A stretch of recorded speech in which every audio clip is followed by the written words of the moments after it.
Z kancelárie som si zobral AI telefón a musím uznať, že mi zmenil život o 180 stupňov. Za S26 Ultra si Samsung zaslúži jeden obrovský potlesk.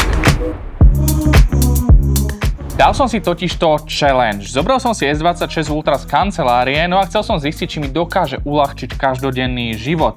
No a na moje počudovanie som s tým telefónom dokázal vytvoriť až.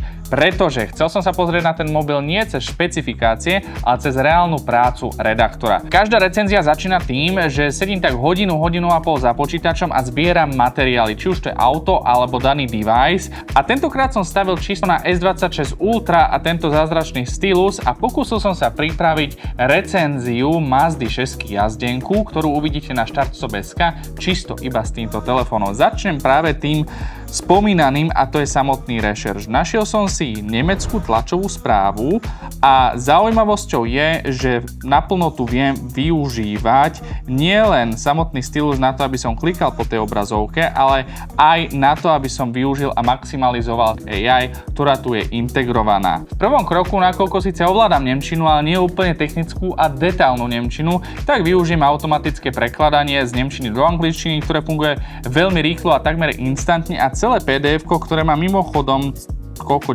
strán, mi Samsung dokáže sám preložiť bez toho, aby som musel opúšťať aplikáciu, ten preview daného PDF-ka. Následne ma zaujalo pár významných bodov v tlačovej správe, ku ktorým som si rovno v danom PDF-ku ja vedel spraviť jednoduchým kliknutím poznámku a Samsung mi v podstate vysekol screenshot danej sekcie, o ktorej chcem rozprávať. Ja si viem nazoomovať a viem si tam napísať poznámku napríklad dôležité, alebo že to treba spomenúť neskôr v recenzii. Následne si to iba uložím a daný screenshot nájdem v podstate vo svojej galerii a viem sa k nemu vrátiť potom na danej lokácii. Rovnako dobre funguje aj technikália, respektíve funkcia Circle to Search, kedy jednoduchým vyvodením stylusom ja zakružkujem niečo, čo ma zaujíma. V tomto prípade je to rozmer diskov a vidím, že majú 17 palcov, ale rád by som to povedal v reči centimetrov, tak jednoduchým spôsobom kliknem na 17 inch a Samsung mi to automaticky prevedie na centimetre, je to nejaký 43,18 cm. Výstupom by mal byť článok, áno, ten si napíšeme a na druhej strane by tam mal byť aj nejaký real formát na social media. A umelej inteligencii Gemini napíšem, čo v podstate od neho očakávam. Tak v prvom kroku to bude zhrnutie tej tlačovej správy, čiže písal som mu ten kontext, recenzujem jazdenú Mazdu 6 s takými kilometrami z toho roku a prosím ťa, potreboval by som, aby si mi zhrnul všetko podstatné o danej jazdenke a najmä vypichol to, čo sa zvyklo kaziť na danom vozidle. On mi to krásne zhrnul, no a v druhom kroku ja sa chcem dostať k tomu real formátu na social media, tak som mu povedal, že nech mi teda vytvorí 3 návrhy, s ktorými by som vedel pracovať. A musím povedať, že tie koncepty samotné, ktoré mi vytvoril, sú naozaj veľmi dobré a sú na vysokej úrovni a je to vec, na ktorú by som v minulosti možno, že absolútne nemyslel, ale v dnešnej dobe v roku 2026 nám to definitívne uľahčuje život a najmä nám to zefektívňuje celkovú prácu. Čiže s pekným konceptom mám tu koncept číslo 1, problém versus riešenie. Koncept 2 je starneš s gráciou, dobre, celkom zaujímavý, taký kreatívnejší. Na koncept 3 je priamo určený na zákazníka, pre koho nie je, respektíve je daná jazdenka. Mne sa páči koncept číslo 1, verzia číslo 1, tak mu napíšem, aby mi to rozpracoval do detailného, štrukturovaného scenáru, aj s textami, aj s odporúčanou dĺžkou. A musím povedať, že celková dĺžka 45 až 55 sekúnd, čiže on vníma aj nejaké pravidlá, ktoré fungujú v rámci algoritmu na sociálnych sieťach a pekne mi to rozsegmentoval. Mám tu hook, mám tu presný voiceover, čo mám povedať, mám tu jeden stand-up, druhý stand-up. No a úprimne povedané, tento materiál je na takej úrovni, že ja sa teraz nebojím zobrať telefón a ísť do terénu, natočiť toto rievko a sám som zvedavý, ako to celé bude nakoniec vyzerať. Náš fotograf je na dovolenke, no tak mne neostalo nič iné, iba zobrať S26 Ultra do terénu a nafotiť s ňou fotky do článku. Veď čo by sa mohlo pokaziť, keď dáte redaktorovi mobil, aby nafotil auto a pritom fotil naposledy niekedy v roku 2019 na nejakej záhradnej party. No, sám som zvedavý, čo dokáže clona na úrovni f1.4 a samotný 200 megapixelový čip.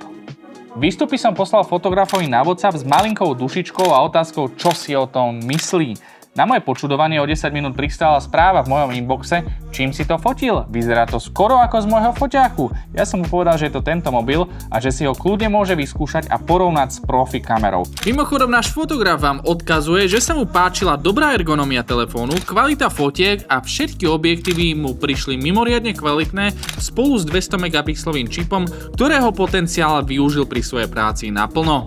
No a teraz poďme k záverečnému najhlavnejšiemu výstupu, ktorým je samotné Realko na sociálne siete. Jeho štruktúru už som vám spomínal, že mi navrhla čisto AI a od A po Z som ho točil iba na tento telefón s pomocou samozrejme externého mikrofónu. Musím uznať, že 4K rozlíšenie dáva dostatok priestoru v strižni, či už na nejaký crop alebo nejaký detailnejší záber. Stabilizácia je naozaj veľmi dobrá, takisto aj sledovanie objektov a sledovanie objektu tak, aby bol stále ostrý. A čo sa mi najviac páčilo, bola funkcia Horizon Lock, kedy ja v podstate som nemusel používať gimbal a tie výstupy točené z ruky sú od tých stabilizovaných naozaj na nepoznanie. Finálne materiály som zostrihal ako inak pomocou tohto nástroja a jeho internej galérie, ktorá dáva priestor na takéto rámcové skrátenie záberov a následne pre zlepenie a finálny produkt som využil funkciu a aplikáciu CapCut. Procesor nemal s týmto absolútne žiaden problém, takisto export a samotný render boli veľmi rýchle, trvali niečo menej ako minútu. No a ak by vás zaujímalo, ako vyzerá finálny produkt, tak ho nájdete na našom Instagrame startstop.sk. Chceš takúto Mazdu 6 z roku 2018 a s nájazdom 72 000 km? Toto sú 3 veci, ktoré by si určite mal vedieť pred kúpou takejto jazdenky. V tejto jazdenke je dôležitý motor, pretože by som sa tu úprimne vyhol naftovým agregátom a zvolil starú dobrú klasiku 2-litrový štvorvalcový atmosférický benzínový motor s priamym strekom, ktorý nemá chybu, najmä keď je spárovaný s manuálnou 6-stupňovou prevodovkou. Je toto najkrajší japonský sedan? Napíš mi dole do komentárov, či by si zvolil Mazdu 6 alebo Passat. Moja voľba je jasná. Keď som v rámci mojej internej challenge prechádzal na S26 Ultra v rámci prípravy recenzie a celého toho workflowu, čiže od rešeršu cez fotografovanie, cez točenie až po strihanie toho finálneho reelka, myslel som si, že sa budem potýkať s nejakými kompromismi, ale opak bol pravdou. No a to, že som nemusel siahnuť po inom zariadení, je naozaj silný argument na to, aby ste zvažovali práve novú S26 Ultra. My sme na konci skriptu nášho videa, dajte mi dolu do komentárov vedieť, či si viete predstaviť takúto podobnú challenge, že by ste svoje zariadenie vymenili za Samsung Galaxy S26 Ultra na týždeň a vidíme sa opäť niekedy na budúce v ďalšom videu.